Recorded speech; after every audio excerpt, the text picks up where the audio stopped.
their positions, basically. It's like what you think about them more, in a sense. But let me begin with a very small piece right at the beginning.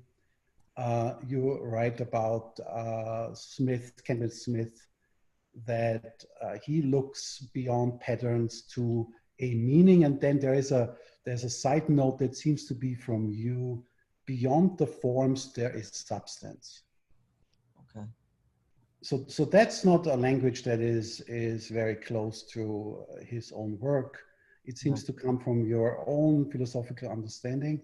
And can you explain that to me? What do you mean? Let me see here.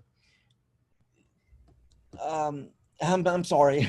I'm a little nervous, of course. Can you please reiterate the question? I mean, I'll get better at this, but nevertheless, it's just a flurry of emotions right now. I think that's on. There's no page numbers on it in your, but it seems to be around page 4.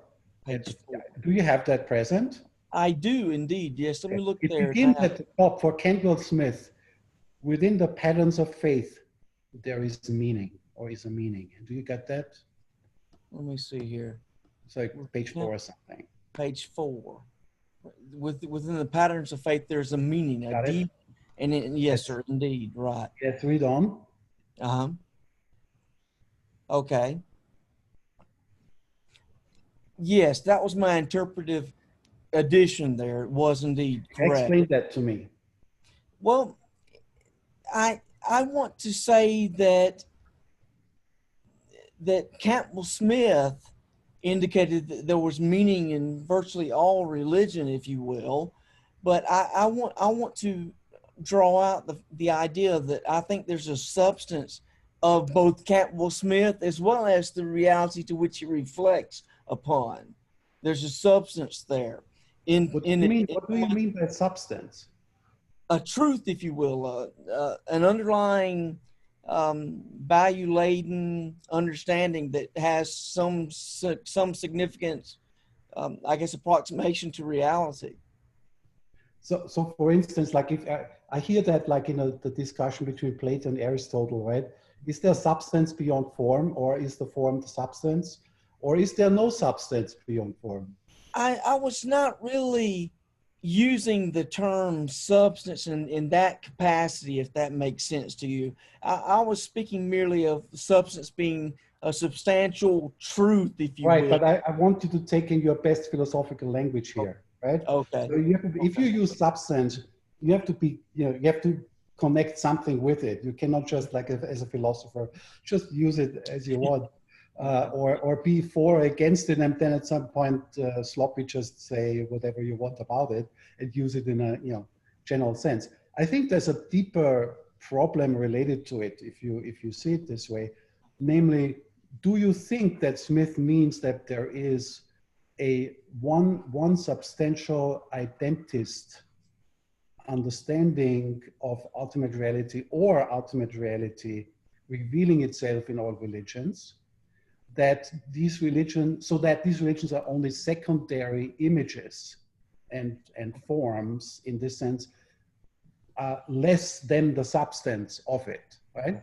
Okay. Okay. So that's kind of what is the philosophical question behind it. I think that Cantwell Smith, and even I would go so far as to say that I've been formed by him and Tillich, and I would think that in my own understanding that the form of the expression, you could say, of the faith is indicative to a substance that it merely approximates, that it does not, I guess, gain the actual substance itself. I'm not sure if I'm appropriating your question correctly there or not, but yeah. No. It depends. In a Catholic tradition, and like from Thomas Aquinas on, there is obviously not they would say there is no essence that we can say something about God. There's no essence that we can name.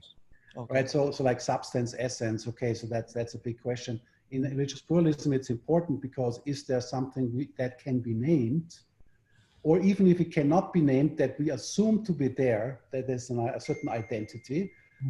beyond all the pluralistic forms, or is it only in them, which is the, if you want, Platonistic Aristotelian kind of problem? Is it only in them? And then there's consequences, for instance, about the historicity of religions, the importance of the historical development as being part of their identity, not just a pre-given substance that kind of expresses itself, in them. Do you think that Cantwell Smith, on which side is he coming down? I think Cantwell Smith is coming down on the former side than the latter. That could be a deficient interpretation on my part, but I think he's on the former of what you just indicated there, that dipolarity, if you will, than the latter. I myself, however, tend to fall more so on the latter of what you just constructed than the former. Yeah, so he in fact makes the case that a unity of religions cannot be achieved without the precise understanding of the historical development of religion. So maybe not precise, but in the sense of like the body of the development of religions. It's not an essence that's kind of beyond them, just free floating and generously or not expressing itself or not in different religions. So that it's important that it kind of is embodied, that embodiment is important. So their plurality is important for the constitution of unity. So he is not a substantialist in this sense. Right? I think you picture him too much as an essentialist. There might be a reason for it that you do so, and that might be part of another question I'm coming back if I remember soon. But I want to stick with this a little bit, because in the Cantwell Smith part, you have included a few interesting things about others that are in his past or present, so to say, with him, other Catholics, Karl Rahner on the one hand, and what's his name? Panikar on the other hand, right? So and can you explain to me how you understand your or his, whatever it is, criticism of Rahner in this context? So how is it different from Rahner, right? How's it different from Rahner? Rahner, of course, is famous for the anonymous Christian. He thinks that all people, if they express love, so to speak, are fulfilling the mandate of Christ, and therefore they are an extension of Christ. The way that I understand Cantwell Smith is not in the same manner. Cantwell, again, this is probably deficient on my own part, but I'm thinking more of Cantwell Smith as an essentialist or as a substantialist, even you could say, using the terminology there of Plato and Aristotle and so forth. Right, but I admit that I probably need to go deeper into Cantwell Smith, and I was trying to illuminate Cantwell Smith by reference to people that I knew better, which was, I should say, of course, Rahner and Panikar.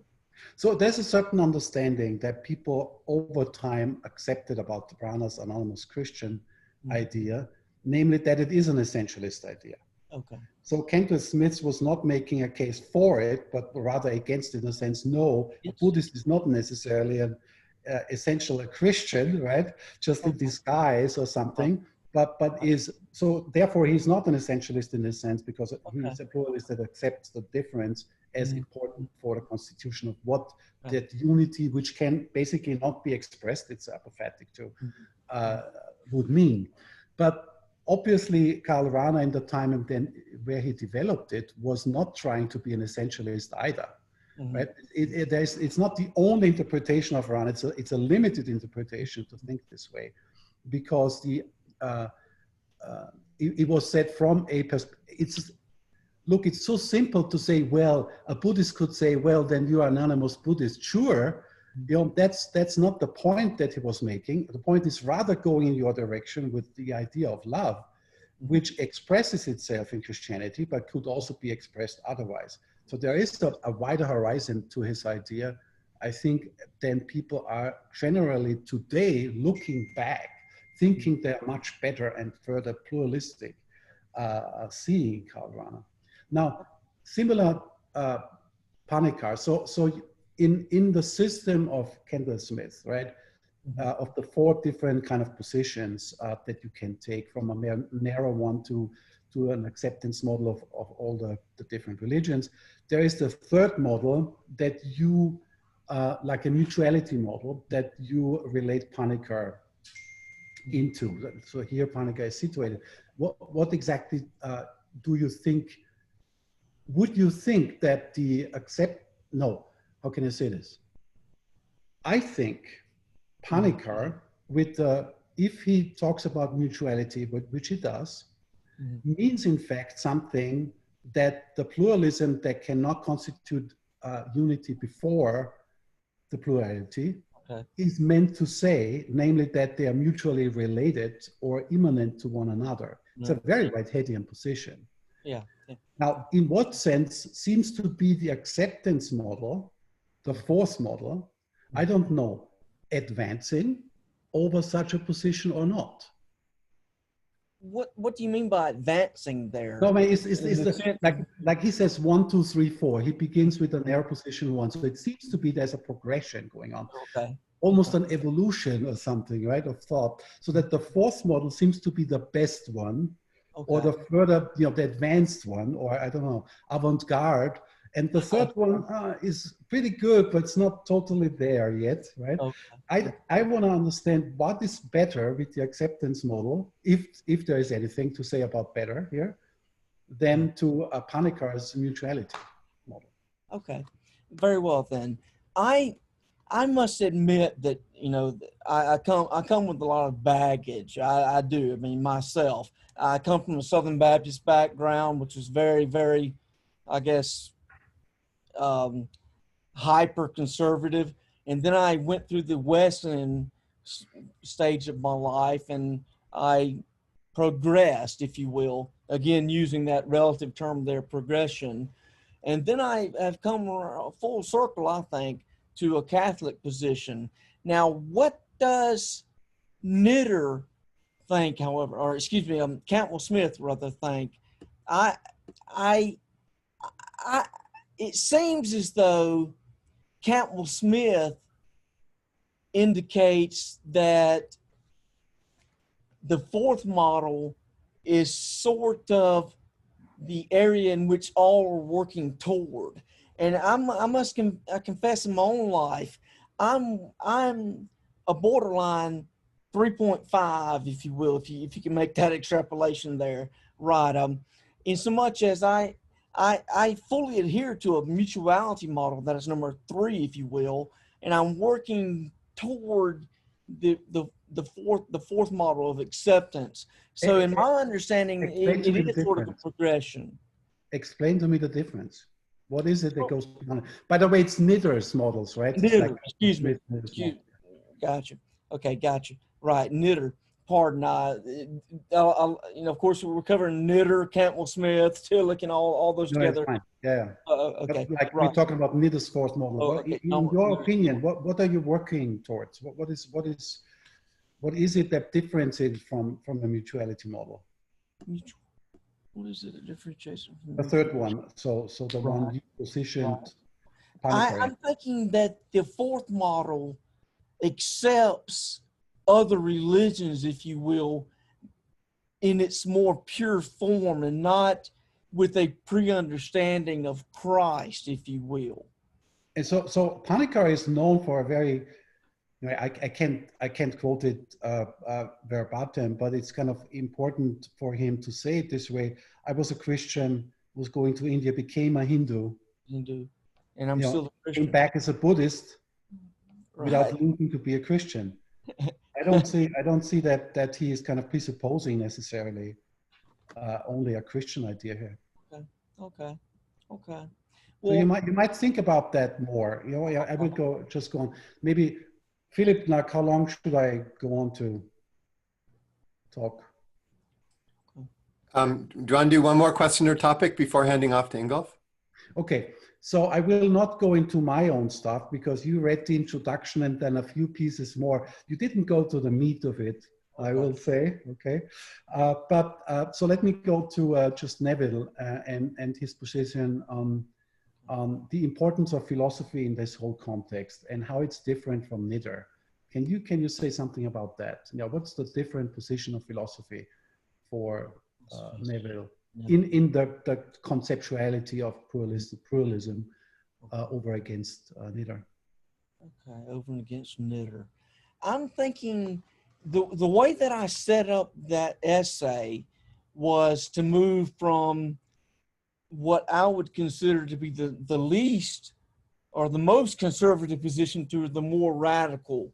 So I'm the way that I picture Neville would be more, I guess, of a pluralist, if you will, than Nitter was, and even you more so than Neville and Nitter both compared.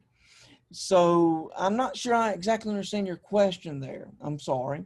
I wanted to compare, like, what is the difference? Neville is much more making a case, and you made this case too, about the question of religious truth and the use of philosophy in this whole question of pluralism. You made this case with him in your essay. So I wonder what is the difference from Nitter's position here? I'm thinking that Neville incorporates much more of a Peircean position, if you will, a much more, an elaboration of Peirce, a more pragmatic determination of truth than Nitter does, a more pragmatic. And of course, all that might entail pragmatism, what works, if you will, to put it very colloquially there. So I'm thinking that Neville would be more of a pragmatist in that regard. So it seems to me like, okay, Nitter has a position that is, as Panikar and others, is more faith-based still, right? It's about accepting a practice of faith with their intellectual way to look at it. Philosophically, Neville tries to avoid that. Whatever his interests are in Chinese religions and whatever it is, to be more detached with his philosophical position. But pragmatism then would mean, in some way, that he knows less about the personal engagement than Nitter and others do, which I think brings him into problems similar to Hick. The criticism of Griffin and others was exactly that here philosophy takes over a position, a unifying position, that replaces, so to say, like a statement of witnessing almost, right? Because it's a certain philosophy that becomes the point that claims superiority over other philosophical positions, for instance, Whitehead, which he does, and also over religions, in a sense. So the philosophy becomes the measure of truth in explaining religious truthfulness or value, even, right? So it's kind of the problem of neutrality comes up with Neville more than it comes up with Nitter and others. It's a more intellectualist position, almost, I would say, in a sense. How would you avoid it if you don't like it? That's a great question. Truly, how would I avoid that? How would I avoid that? Let's see. In my own personal life, I'm very heavily influenced by Peirce. My first PhD program, I studied Peirce a great deal, and I've written about Peirce and so forth and pragmatism largely. But in my own personal life, I try to hold in balance, if you will, my confessional faith or my witnessing, my witness with the more pragmatic concerns. So I'm thinking that the only way to check, if you will, that intellectualization, so to speak, that you spoke of there of Neville would be to hold in tension, if you will, a faith-based type of commitment Did I answer your question, Yeah, sir? it makes somehow sense to me. I think that you're closer here to Nitter than you are to Neville, and also in some way to Whitehead's position, which was that even revealed contexts of religion in their primary expressions have some truth to say to philosophy that it cannot give itself, right? So there's some kind of mutuality going on that I think Neville tries to avoid and to control much more, right, than Liddell does. Okay, I stop there. Thank you, Peter. Thank you. I hope I adequately addressed your concerns, Dr. Faber. Right. It's not concerns, it's like deeper questions that go on and on and on, and I would love you to think about them more. I think you see that there is space to think on, right? Sure. It's our hope that Dr. Faber's questions will unsettle you and cause you to think more deeply about questions that deserve to take us more deeper and deeper into the issues.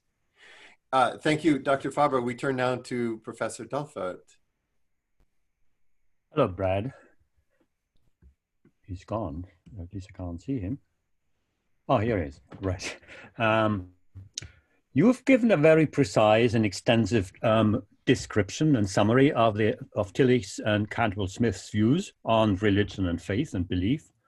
I want to ask you a few questions about your presentation, because what you have written is all precise, and there is nothing one could sort of want to add. But can you tell me, where do you see the main difference between Tillich's and Cantwell Smith's approach to religion and to the understanding of faith? Understanding of faith.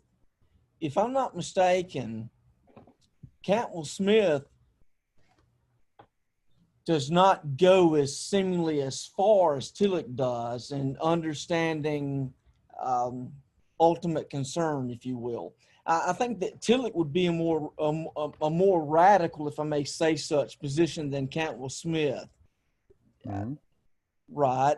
In so more much radical in which sense? Well, Cantwell Smith seemingly retains a lot of the and I don't want to say this in a pejorative sense, but the archaic terminology of belief, faith, and religion, whereas Tillich just sort of redefines everything as ultimate concern. In so much as he somewhat, it seems to me anyway, and I must say, I wish now I had taken your Tillich class, but I didn't. But regardless, I'm a novice of Tillich, and I'm an admirer of his work. And I appreciate how he sort of levels, if you will, the playing field by asserting the ultimate concern. If you compare the two, I mean, you know, obviously the one has a more philosophical, perhaps, and the other more an empirical approach in, you know, in a broad sense. Am I wrong in suspecting that you would rather go with Tillich than with Cantwell Smith in your approach? You're correct, sir. Yes. Yeah. Yes. No. I think I've pretty well intimated such, if not. Well, that was the feeling I got from what you wrote, right? Right. Yeah. Yes. But right. Now, if we look at it from that perspective, religion and faith are terms that can be used in the plural as well. Okay. Would Cantwell Smith and or Tillich use both of them in the plural as well, or would they stick to a singular usage of religion or faith and use the other one in the plural?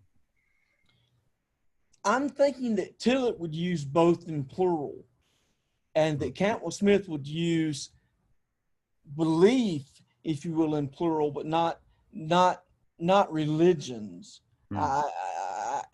That's my understanding, and of course, I'm sure I probably need to revisit that, but that's what I understood it to be the case. And what about faith? Faith, I do think that Cantwell Smith would, for example, say that there could be different faiths, even a wrong faith and a true faith, if you will, true in the sense of well, true in the sense of, I guess, corresponding to reality and so forth. I think that he would indicate that there could be a multiple face, indeed. Now, that is precisely why I'm asking this, because now you've used the term yourself. In a number of places you talk about true Christianity. Okay. Now, would you use the same type of formulation for religion, talk of true religion or true faith? And if so, in what sense? True religion. Well, personally, I would think that the true religion approximates the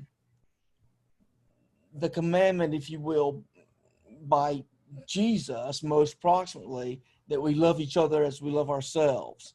And but that's a faith-based position, but I think it to be the preeminent principle, if you will, of all religion, in its purest context. So would I use true religion? And I could see myself using that terminology of true religion and true faiths. I'd like to at least retain a multiplicity of faiths, but a sincere, or a, how can I put it, maybe a true religion, but a multiplicity of faiths. If that makes sense to you at all, Dr. Dalford. Well, I'm trying to do what you make what you've read. I mean, you know, you talk a lot about love in the other papers, and this one as well. Obviously, true love may mean very different things if it comes to a concrete form of true love in different contexts. So there may not be only one acceptable understanding of true love. And the same may be true of true religion. Okay. But then you have to give some kind of account of what you mean by true, of course. That wasn't part of what you wrote about, but this would be the kind of direction I would push you if we had time on this. Okay. Well, I consider true love, if you will, of the self-giving variety, meaning that it's not focused upon self, but it's giving of oneself instead. So then the preeminent form, if you will, of religion would be a self-giving modality. Yeah. Well, now take two aspects of the two notions. Faith. One central aspect of faith in both writers is trust. Okay. There cannot be faith without trust. Their faith is more than trust, but without trust, it wouldn't be faith. In religion, you may say it's different. Religion is intrinsically and importantly ritual. There is no religion that is not somehow ritual. Would that be true of faith as well? That faith is ritual? Well, I somewhat, I don't want to push back on you per se, but I don't think that my authors would necessarily agree with the idea that religion is ritual. Huh? Why not? Well, there's a diversity of religion. If there's a diversity rather in the concept of religion. I mean, for example, I sort of covered this in this particular paper, but religion or religio, religo, if you will, I'm not sure the terminology, has undergone a massive transformation throughout the course of Western history, in so much as the meaning in former eras is not necessarily what it means today. And so I'm not sure that that's why I said I wanted to sort of push back on that. I'm not sure that my authors would exactly agree with you that it's necessarily ritual, although it probably has come more so to mean that in today's context. Okay. Yes. In the 17th century, there was a huge debate in some respect about the question, is it only humans who can have religion, or are there other animals who have or can have religion? What would your position on this? I would consider other animals able to have religion. Yes, sir, I would. I look at my kitty cat, if you will, my blessed little kitty's roaming around behind me, and I think that she has some aspects of a proto religious devotion to me, for example. So I think that it is possible for other animals to have Yeah. a religious devotion. And what about faith? Faith. That's an interesting question there in and of itself. Faith. I would consider faith to be more of an intellectual, and this is probably my baggage as well, but faith to be more of an intellectual persuasion, whereas religio or religion would be more of a what's the term I'm looking for there?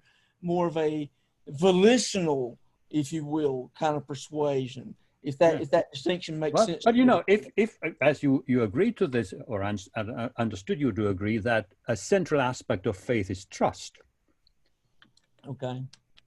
And aren't dogs, for example, exhibiting that quality to an amazing extent? An amazing extent. You're exactly correct. Yeah. A dog is, man's best friend, as we put it oftentimes, and that for due reason, because they love us unconditionally, and they submit to us, and they, I guess, volitionally follow us and so forth. And I think that would be almost a key aspect of religion. Yes. Of religion or of faith? Of both. I mean, it'd probably be better to say faith in that sense. Trust, right? The trust and the following, if you will. Yeah. Yes, sir. So you would probably say that faith is basically a sort of feeling. Sort of feeling. Now you'll note that I pushed back a little bit on Schleiermacher, who of course indicated that faith was just absolute feeling of absolute dependence. Now, but in this conversation with you, the way that you've taken me from one place to another. Who do you want to send it to? Shut up. That's Siri back there talking to me. I'm sorry. But she heard something that sounded like her name, so she started answering. But regardless, the way that you've taken me through this stepwise progression, I would think that Schleiermacher probably has a little more to him than what I've attributed to him heretofore, right? Yeah. With the idea of feeling absolute dependence. Yeah, I mean, one aspect of what you stress in Tillich's, in the analysis of Tillich's views, is that he continues in an important respect the traditional tripartite distinction between belief, assensus, and fiducia. Now, that is my last question. What importance do you assign to the idea of assent in the context of religion and with respect to faith?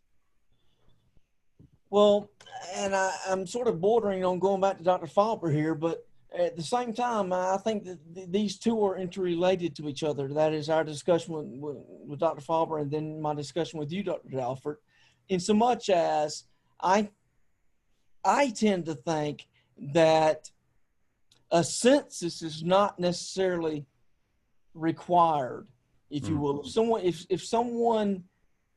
If someone fiduciizes, if I may make that conjugation, and I hope you understand what I mean by that, if they are practicing fiducia, I personally think that is sufficient. That's why you think, your animals around you have a sort of faith. Yes. Okay, well, I see how you read these terms. Okay. Thank you. I think I'll stop here. Thank you, Dr. Dalford. Great job. Thank you also. Bradford, let's look a little bit at your comparative exam together. Do you have a copy of that in front of you? I do. Let me bring it up. Here we are. No, that's not it. Wrong one. There we go. Qual 4. Gotcha. I'm on page with the yes. Great. So I thought you did a good job with it overall. This is one you were most nervous about. By far your strongest and longest answer was the last one. And I thought your treatment of salvation into Abrahamic traditions and enlightenment into Buddhist traditions was strong. You went into it in a great deal of depth. And Another question that I don't think we need to go into is where you selected the 4 thinkers from classical Islamic thought and gave careful presentations of each thinker.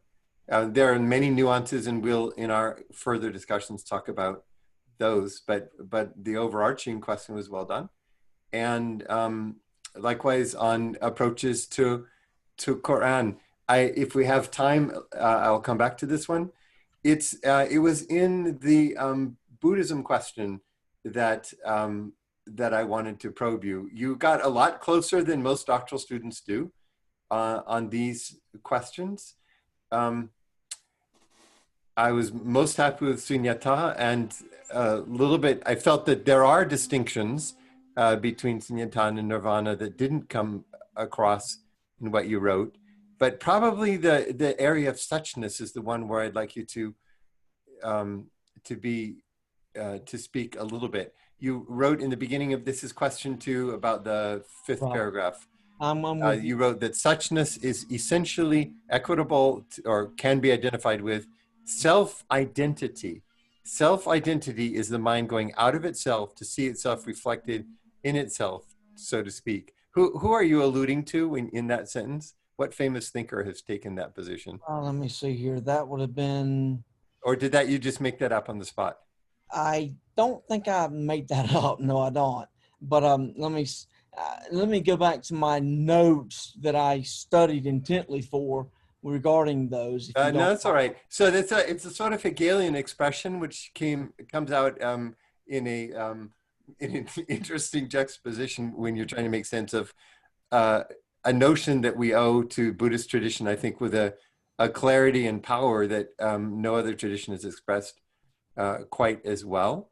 But it's this thing, suchness is self-identity. And that's would strike one as strange at first, because Buddhism is famous for the anatman doctrine, the doctrine of the no self. So how could the central notion, the teaching of the Buddha, be the affirmation of self when the Buddha teaches anatma, lack of self? Okay. Okay. Can you just help us sort? There's something that's going wrong here. I'm thinking from my studies, I'm thinking that the utmost self, if you will, is actually no self. In so much as one attains self-identity by losing him or herself in the no self, if you will. So that's why I indicated there that this suchness, this as it isness, is essentially equitable to self-identity, which is no self. Okay, so what's the principle of identity then? If I have no self and you're saying, well, you're identical with not having a self, that seems a little paradoxical to me. Could you unpack it for us a bit? Well, I think the paradox there is actually intended on the writers that I studied, and as well, even the paradox, I think, is present in my understanding of the Buddha's teachings, right? So, how do I understand that? How could non-self be self? Is that what you're asking? How could non-self be a principle of identity? How can non-self be a principle of identity? Well, the way that you're using the term identity there is necessarily, I think, in substantialist terms. But I don't. No. I'm looking at your sentence, so okay. We won't. I'm not pushing anything on you. There's a key Buddhist notion that's missing that you need to understand suchness, especially in the way that you've rightly gone. So you haven't taken the hook of there is kind of self which defines suchness, especially an essentialist understanding of a self. So there's another Buddhist notion. Do you remember Pratitya Samutpada in your reading? The teaching of, it's in Nagarjuna as well as in the Buddha himself. The teaching of the, it's most often translated codependent arising. Codependent origination. Yeah. Right. Or Okay. This being given that arises. What, or causes and conditions are 3 ways it's put in the literature.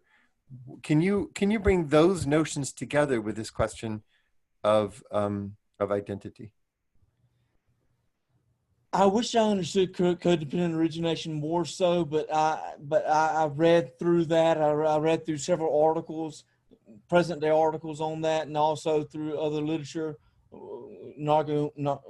whatever. But I can't say that name. Forgive me. But regardless, I wish I could appropriate that position more so, but I cannot. I'm not at the stage of my studies where I can do so appropriately, Dr. Clayton. Okay. Anything, even a simple description of what causes and conditions, how that phrase is used by Buddhists? It's not coming to me. I apologize. That's all right. No problem. I think I'm not going to do questions on the long paper on theories of biology because it's deeply connected to the dissertation proposal, and I'd like to maximize the time we have on the proposal. I have a number of technical responses to it, which I think we will need to clear up between us so that so your dissertation is as strong as possible. But with your permission, I think I'll do that without my two colleagues on the line and in the process of forming your drafts of the dissertation. Ideal. Thank you. Yes. Okay. So colleagues, I'm happy to just announce the results to my exams. To Bradford, are you comfortable to do that, or would you like him to leave the line first? Then let's go in the order in which the exams occurred, and each professor will pass judgment. Right. Professor Faber. Okay, it was perfectly imperfect, so all over a Whiteheadian perfection. Oh, wonderful. And I can tell from your expression that that was the last word, wasn't it, Roland? Yes. Yeah. So being interpreted imperfectly, you passed. Yes. Professor Delfort. Oh, you're muted. So the drama remains dramatic. I'm imbibing this assessment, and I think it was a clear path. What you've written, you have given a very good summary, and you have been at least to convince me that you can sort of move around and use those terms in a way that is sensitive to the problematic that is involved in using them. Thank you. Thank you, Dr. Bob. It was a great line of questioning. Your paper for me has passed. Congratulations, it's quite strong. It shows advanced doctoral understanding of the field. And therefore I would love to talk about the technicalities with you. Your comparative religions exam, comparative theologies exam is a conditional pass. And I'm going to ask for a 5 to 6 page double-spaced paper on Pratitya Samutpada. And the other pieces of that you'll find on the recording, the other terms, and applied to the question of suchness.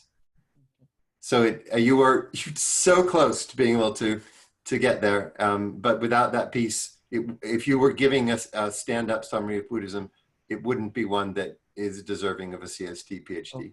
Okay. Okay. Well, so no problem. We'll talk about. Sorry. Thank you for the conditional pass, though. Right. I mean, I must admit, the Buddhist question was the most difficult for me. It was. I mean, and you can tell such by reading through my answers of it. Right. Great. And by school policy, you have 1 month, but at the rate you write, that won't be a problem at all. You take that. You just send that to me, and then we'll get the form signed. The professors will receive from you or me a copy of the forms, all filled out appropriately, and then they'll just write to Sansu with a copy to us, their e-signature, their electronic signature, and we're set. Now, congratulations. What? Thank you. From what I understand, that occurs, or the official designation of, I guess, ABD, if I pass your conditional terms, would occur, what is it, the first month or maybe a month after the semester when y'all meet together? Is that right? No, we'll come back to this question in a moment, and also what course you sign up for continuous registration. But I'd like to defer it until we have the discussion of your dissertation. Okay. At the end of that time, I'll stay on the line with you when the two professors leave. and we'll talk about forms and things like that. Okay. Okay. Excellent. So we're now going to invite you to get offline. We encourage you to stand up and move.